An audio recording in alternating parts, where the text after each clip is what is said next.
सभी हनुमान भक्तों को मेरा राम राम। दोस्तों, आज आपके लिए मैं 2 प्रश्नों के उत्तर लेकर आई हूँ। तो पहला प्रश्न लेना चाहती हूँ ममता जी का।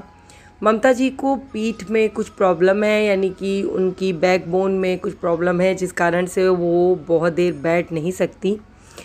तो उन्होंने पूछा है कि क्या वो किसी और तरीके से हनुमान चालीसा का पाठ कर सकती हैं, मतलब लेटे लेटे पूजा पाठ कर सकती हैं या लेटे लेटे सुन सकती हैं, क्योंकि वो बहुत देर तक बैठ नहीं सकती। डॉक्टर ने उन्हें ना ज़्यादा देर बैठने के लिए एडवाइस किया है।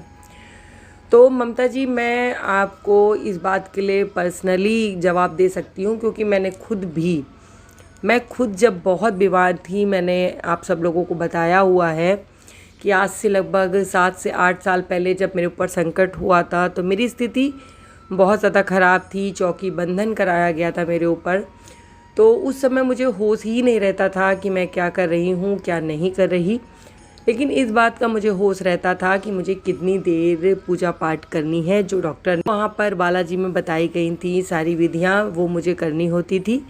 तो मैं बहुत ज़्यादा देर तक बैठ नहीं पाती थी, क्योंकि खाने पीने में बहुत परहेज़ था, शरीर बिल्कुल टूट चुका था, शरीर में बैठने की ताकत नहीं रह गई थी। तो मैं क्या करती थी कि लेट जाती थी अपने घर के मंदिर पे, कभी कभी ज़मीन पर भी लेटी रहती थी, क्योंकि उस समय बेड पर लेटना अलाउ नहीं था मुझे।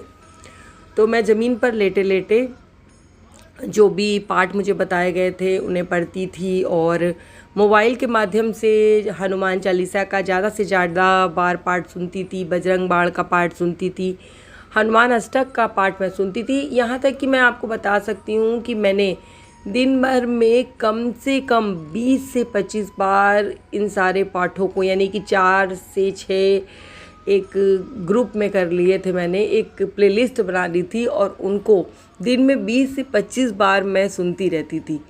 काम कर लेती थी घर के, उसके बाद बस लेटे लेटे सुनती रहती थी, क्योंकि और कुछ करने की मेरे अंदर क्षमता ही नहीं थी।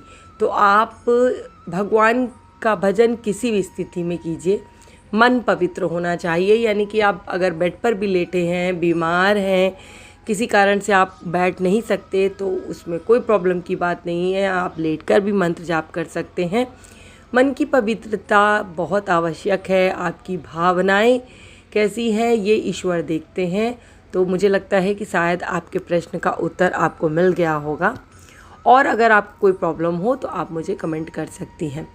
दूसरा प्रश्न मैं लेना चाहूँगी। एक प्रश्न मेरे पास आया था कि उन्होंने हनुमान चालीसा का संकल्प लिया, और ये प्रश्न ज़्यादातर लोगों ने मुझसे पूछा कि हमने हनुमान चालीसा का संकल्प लिया, संकल्प बीच में टूट गया, तो क्या हम उसी संकल्प को दोबारा शुरू कर सकते हैं, या हमें नया संकल्प लेना होगा। और जो संकल्प हमारा टूट गया उसकी वजह से हमें डर लग रहा है, तो मैं आपसे कहना चाहूँगी कि पहली बात तो आपको संकल्प लेना ही नहीं चाहिए।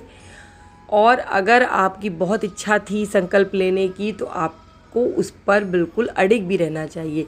चलिए, उन दोनों बातों को मैं छोड़ देती हूँ। हम मानव हैं और गलतियाँ हमसे हो जाती हैं, लेकिन गलती मत किया करिए, क्योंकि हनुमान जी की पूजा पाठ में कुछ नियम होते हैं। तो जहाँ तक कि जब आप किसी प्रकार का संकल्प लेते हैं, अनुष्ठान शुरू करते हैं, तो उसमें आपको नियम पालन करने ही चाहिए, अन्यथा उसका दुष्परिणाम भी हो सकता है। अन्यथा हो सकता है, मैंने ये नहीं कहा कि होगा ही होगा, लेकिन हो सकता है।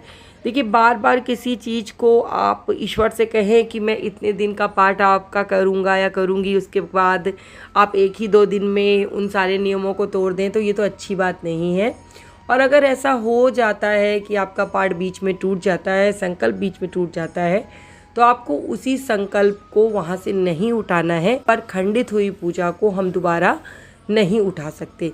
हमें दोबारा से संकल्प लेना होगा और दोबारा से हमें पूजा करनी होगी।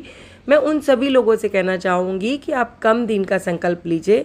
आप 3 दिन का भी संकल्प ले सकते हैं हनुमान चालीसा के पाठ का, ऐसा कोई वो नहीं है। 3 दिन के संकल्प का अगर आप बताएंगे कि मैं हनुमान चालीसा के 3 दिन का संकल्प कैसे लूँ, अगर आप लोग कमेंट करेंगे तो मैं उसके विषय में आपको जानकारी ज़रूर दूंगी। और वैसे तो आजकल आपको जानकारी यूट्यूब के माध्यम से मिल ही जाती है, लेकिन अगर आप बोलेंगे तो मेरे पास एक बुक है, उसमें संकल्प की सारी विधियाँ दी गई हैं, तो मैं उसके माध्यम से आपको जानकारी दे दूंगी।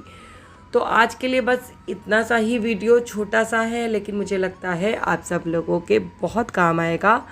और मैं बाबा से प्रार्थना करती हूँ कि बाबा मेरे सभी भक्तों पर अपनी कृपा दृष्टि ऐसे ही बना के रखिए। जय श्री राम, जय बाबा की, और हर हर महादेव दोस्तों।